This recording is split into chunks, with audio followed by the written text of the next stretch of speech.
السلام علیکم، کیسے ہیں آپ سب؟ امید کرتی ہوں آپ سب خیریت سے ہوں گے۔ Welcome back to my channel. تو آج کے ولاگ میں آپ کو بتاؤں گی کہ عمرہ کرنے کا صحیح طریقہ کیا ہے۔ میں آپ کو سٹیپ بائی سٹیپ عمرے کا طریقہ بتاؤں گی، تو آپ میرے ساتھ بنے رہیے اور اس ویڈیو کو لاسٹ تک دیکھیں۔ سب سے پہلے آپ احرام پہنیں گے۔ تو مردوں کے لیے احرام یہ ہے کہ کسی بھی وائٹ کلر کے 2 ٹکڑے ہوتے ہیں کپڑے کے جس پہ سلائی نہ ہو، اور عورتوں کے لیے احرام یہ ہے کہ وہ لوز سا عبایا پہن لیں اور ساتھ میں کسی بھی اسکارف کے ساتھ حجاب کر لیں۔ اب سب سے پہلے آپ احرام پہنیں گے اور عمرہ کی نیت کریں گے۔ اب 3 طرح سے آپ عمرہ کی نیت کر سکتے ہیں۔ سب سے پہلے تو اگر آپ کی ڈائریکٹ فلائٹ ہے تو آپ اپنے ایئرپورٹ پہ ہی سب سے ملنے کے بعد، بورڈنگ کروانے کے بعد احرام پہنیں گے۔ اگر مکروہ ٹائم نہیں ہے تو 2 نوافل ادا کریں گے، اور پھر جب آپ کا پلین ٹیک آف ہو جائے تو آپ راستے میں عمرہ کی نیت کریں گے۔ اور عمرہ کی نیت کرنے کے بعد کوشش کیجیے گا کہ آپ تلبیہ پڑھتے رہیں، جو کہ ہے لبیک اللہم لبیک، لبیک لا شریک لک لبیک، ان الحمد والنعمت لک والملک لا شریک لک۔ اب آپ نے جب عمرہ کی نیت کر لی ہے تو اس کے بعد آپ پہ احرام کی کچھ پابندیاں لازم ہو جاتی ہیں، جس میں آپ خوشبو نہیں یوز کر سکتے، کسی سے بے معنی اور فضول گفتگو نہیں کر سکتے، اور کنگھی یوز نہیں کر سکتے جس سے کہ آپ کے بال ٹوٹنے کا خدشہ ہو۔ اب دوسرا جو طریقہ ہے کہ اگر آپ کی انڈائریکٹ فلائٹ ہے، جیسے کہ آپ کا کہیں پر سٹے ہے دبئی یا پھر کویت یا ایسی کسی جگہ پہ، آپ کوشش کریں کہ اپنے ہوم ٹاؤن ایئرپورٹ سے احرام نہیں پہنیں، بلکہ جب آپ کا سٹے ہو، جیسے اگر آپ کا دبئی میں سٹے ہے تو آپ وہاں سے احرام پہنیں۔ مکروہ ٹائم اگر نہیں ہے تو 2 نوافل ادا کریں اور اس کے بعد عمرہ کی نیت کریں۔ اور اگر آپ کی مدینہ سے فلائٹ ہے، جیسے کہ آپ مدینہ میں آئے ہیں، آپ وہاں پہ کچھ دن قیام کریں گے، اور اس کے بعد جب آپ نے مکہ جانا ہوگا تو بسیز راستے میں ایک جگہ ہے، وہاں پہ میقات ہے، وہاں پہ وہ سٹے کرتی ہے، تو وہاں پہ آپ نے احرام پہننا ہے۔ مکروہ ٹائم نہیں ہے تو 2 نوافل ادا کرنے ہیں، اور اس کے بعد آپ مکہ آ جائیں گے۔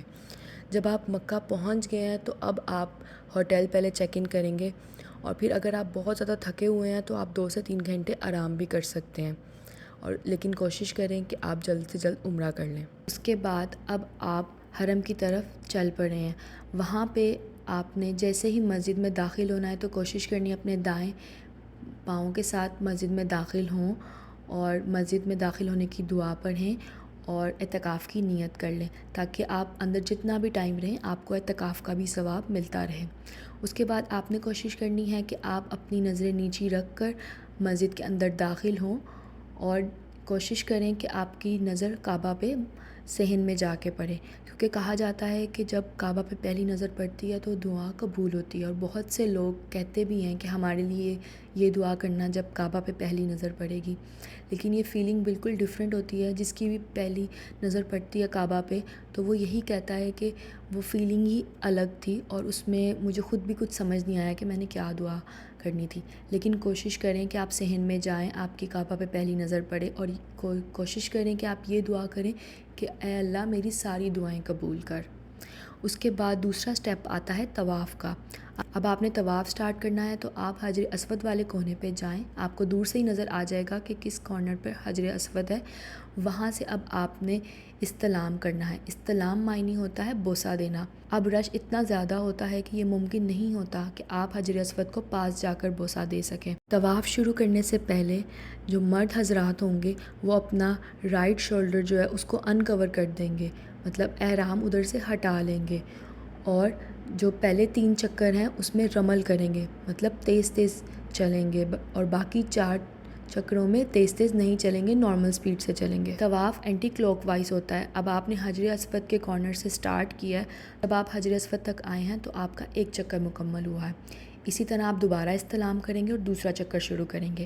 اسی طرح آپ اپنے 7 چکر مکمل کریں گے اور آپ کے 8 استلام ہوں گے، مطلب ایک سٹارٹنگ میں آپ نے استلام کیا اور ایک 7ویں چکر کے بعد کیا، اور آپ کا اس طرح طواف مکمل ہو گیا۔ اب آپ نے طواف کے دوران کون کون سی دعائیں پڑھنی ہیں، تو آپ کوئی بھی بک اپنے پاس رکھ سکتے ہیں دعاؤں والی، اس میں سے دیکھ کر آپ دعائیں پڑھ سکتے ہیں۔ تیسرا کلمہ ہوتا ہے، اور بھی بہت سی دعائیں ہوتی ہیں، درود شریف بھی پڑھ سکتے ہیں، اور اردو میں بھی کوئی بھی دعا آپ کر سکتے ہیں۔ اس کے بعد جب حجر اسود سے پہلے ایک کارنر ہوتا ہے، وہاں سے لے کر حجر اسود تک یہ افضل ہے کہ آپ پڑھیں ربنا آتینا فی الدنیا حسنۃ وفی الآخرۃ حسنۃ وقنا عذاب النار۔ اب آپ کا طواف مکمل ہو چکا ہے تو تیسرا رکن ہے مقام ابراہیم کے سامنے کوشش کریں آپ کو جگہ ملے، اور وہاں پہ آپ نے 2 نوافل ادا کرنے ہیں۔ 2 نوافل ادا کرنے کے بعد وہاں دعائیں مانگنے کے بعد اب تیسرا رکن ہے کہ آپ نے وہاں پہ آب زمزم کے کولرز پڑے ہوتے ہیں، کولڈ نوٹ کولڈ جون سا بھی آپ پریفر کرتے ہیں، آپ اس میں سے پیٹ بھر کر پانی پئیں اور اس کے بعد خانہ کعبہ کی طرف دیکھ کے خوب ساری دعائیں مانگیں۔ یہ بھی اب آپ کا رکن مکمل ہو گیا۔ اب چوتھا رکن ہے کہ اب آپ نے سعی کے لیے جانا ہے۔ سعی کے لیے اب آپ کو وہاں پہ بورڈز مل جائیں گے جس پہ لکھا ہوگا کہ سعی کا یہ راستہ ہے، تو وہاں پہ انڈر گراؤنڈ بھی ہوتے ہیں، گراؤنڈ فلور بھی ہوتا ہے، فرسٹ فلور بھی ہوتا ہے، تو آپ جہاں پہ بھی کنوینئنٹ ہے آپ وہاں پہ کر سکتے ہیں۔ اور اب آپ نے سعی شروع کرنی ہے، اور سعی کے لیے آپ نے پہلا چکر اپنا صفا سے شروع کرنا ہے۔ سعی میں ٹوٹل 7 چکر ہوتے ہیں۔ آپ صفا سے شروع کریں گے، خانہ کعبہ کی طرف منہ کریں گے، دعا کے لیے ہاتھ اٹھائیں گے اور دعا پڑھیں گے، اور اس کے بعد خوب دعائیں مانگیں گے اور اپنا پہلا چکر شروع کریں گے۔ اب جب آپ نے سعی شروع کی ہے تو وہاں پہ آپ نے جب گرین لائٹس آئیں گی تو مردوں کو یہ حکم ہے کہ وہ تیز تیز وہاں سے بھاگ کر جائیں گے، اور عورتوں کو یہ حکم ہے کہ وہ وہاں تیز تیز چلیں گی۔ صفا سے جب شروع کریں گے تو مروہ پہ آپ کا 1 چکر مکمل ہوگا، پھر مروہ سے صفا پہ دوسرا، اسی طرح آپ 7 چکر پورے کریں گے سعی کے، جو کہ آپ کا صفا سے شروع ہوگا اور مروہ پہ مکمل ہوگا۔ اس کے بعد آپ 2 نوافل ادا کریں گے، اور اس کے بعد آپ قصر کریں گے یا حلق کریں گے۔